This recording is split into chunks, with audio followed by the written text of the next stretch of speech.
Before we get this party started, allow me to regale you, dear viewer, with a little bit of trivia about your friendly neighborhood hobbit. Typically, when I do a short or an essay on Hazbin Hotel, which has basically become the bedrock of the channel, not that I'm complaining, mind you, and I end up using images or clips from The Show Must Go On, the last thing I do before uploading the final product to the infinite internets is rewatch the scene where Sir Pentious becomes Saint Repentious. And my reasons for doing so are, like most things I do, very simple. Pentious is my favorite character, the absolute GOAT of the series, and after more than a century in hell, and following what could possibly be the most anticlimactic death I have ever witnessed, this lovable and definitely autistic serpent becomes the first redeemed sinner. Or, as far as we know. Viv has said that she's had these stories lined up for years, so we could be seeing only the tip of the iceberg here. I'd also be lying if I said I watched the scene for only Pentious as well, as Emily is also one of my favorites. And, like I said in my first video on the Dizzy Age Cobra, Emily's reaction as he came through was the reaction of the entire fanbase. Although, in hindsight, Nuxenor's reaction could also qualify. Sir Pentious stays winning! He lives! However, Sarah's reaction to his appearance always fills me to the brim with schadenfreude. For those who may not be aware, that's a German word whose literal definition is feeling pleasure at other people's misfortune.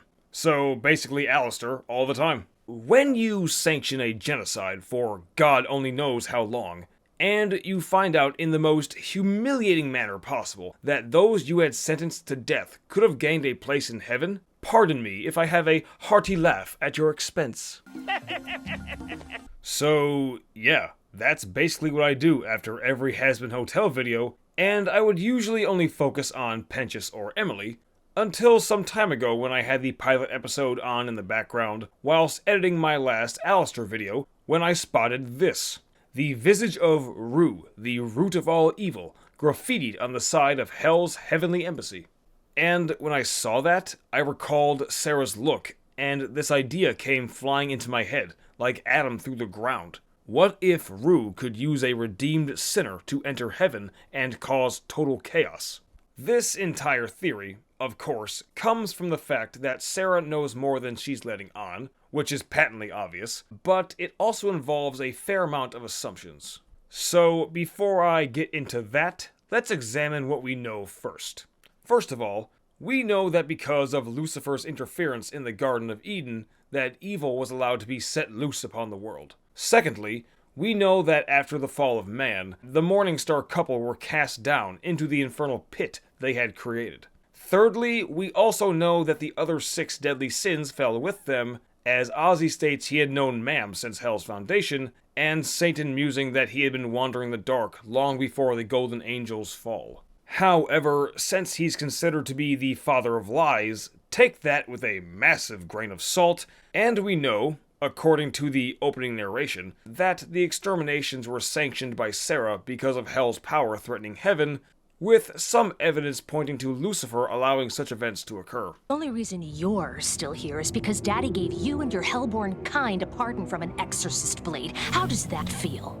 To know how little you matter. So, with that being said, let's really dive into the meat of this theory about Rue infiltrating heaven through the redeemed, which, on the face of it, may not make any sense until you begin to really examine the world building of Viv's Hell. For example, why are the sinners barred from leaving the Pride Ring? The answer is simple and straightforward. It's so when the angels come down to slice them to ribbons, their targets are all in a single location, and this makes it certain that none can escape their second demise. Something so innocuous that you may not even think twice about it. But does anyone else remember this? But Lilith thrived, empowering demonkind with her voice and her songs, and as the numbers of hell grew, so did its power. Now, for those of you who are longtime viewers, you know that this is not the first time I've picked apart the language used in the opening, and believe you me, it won't be the last either. But that line of the power of hell growing always stuck out to me and never felt right, and I think I now know why.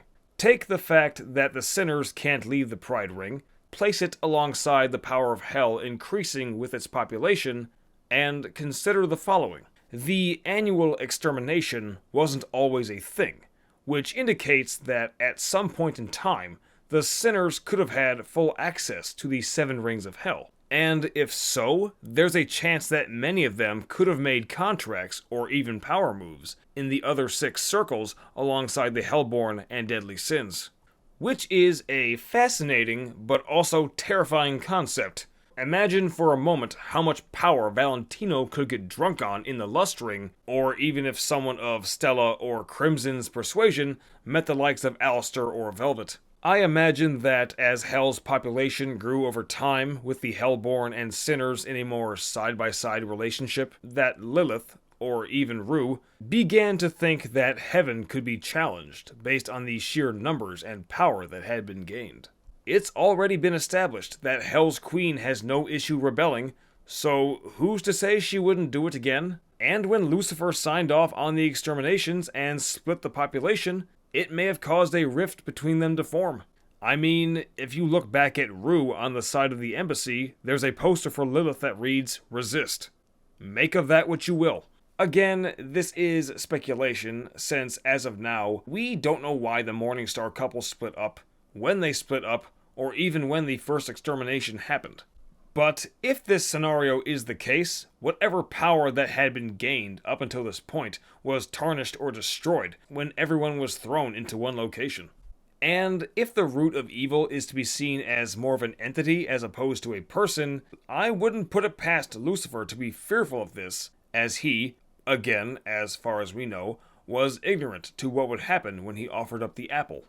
I mean, hell, for all we know, Rue could have planted the tree in the Garden of Eden, Trojan horse style, and waited for the chance to become sentient. As a reference, think of how Aku in Samurai Jack was an unconscious evil that was given conscious form, and apply such a concept to the creation of the tree and the eating of the apple.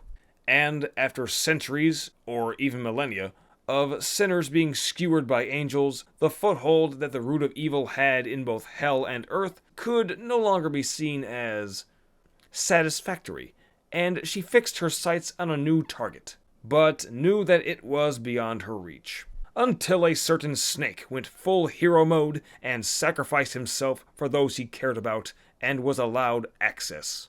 Now, this may seem far-fetched, but it could also be possible. We know that both Sarah and Lucifer know a lot more than they're letting on, and if this be the case, or even possible, it would explain why Sarah was so adamant about shutting down Charlie's tribunal with the fires of hell reflecting in her worrisome eyes. It could also explain why she gave what could be seen as a thinly veiled threat towards Emily if she was to pursue such matters any further. Now, with that being said, let's go back to the opening of this theory with Saint Repentius being allowed access to heaven, and possibly being a vessel for the ultimate evil. I believe that if this could be what happens, I don't think that he would be a Trojan horse knowingly, but rather he would be akin to a ticking time bomb. Imagine for a moment if Pentius went full Golem and had 2 separate personas speaking to each other. The darker half, of course, being Rue attempting to influence him towards certain actions. Or perhaps it would require multiple sinners to be redeemed if an infiltration method was able to take place, as a singular vessel may not be enough. This would also make the saying of the road to hell being paved with good intentions far too literal if Charlie is able to figure out how redemption works. Personally, I want to see something like this come about, but I also don't. For one, I don't want to see Best Boy Pentius be used as a pawn in someone else's nefarious game. Again, however, at the same time, if it was to happen, it could give the blueberry-flavored Snake Boy the chance to prove that he's the GOAT once again. Picture, if you will, Sir Pentius standing up to a evil Lovecraftian force in the same manner of how he stood up to Adam. And if he was to do so, I would wager that he would reach God-tier levels of goathood, hands down. Anyways, that was my little theory, and I do hope you guys enjoyed it. Do tell me what you think in the comments, and feel free to expand on the ideas presented. I do enjoy hearing your feedback, and if you liked what you heard, smash that like button as hard as you can, and don't forget to subscribe as I will have more coming soon. In the meantime, Godspeed, and I hope to see each of you in the next installment.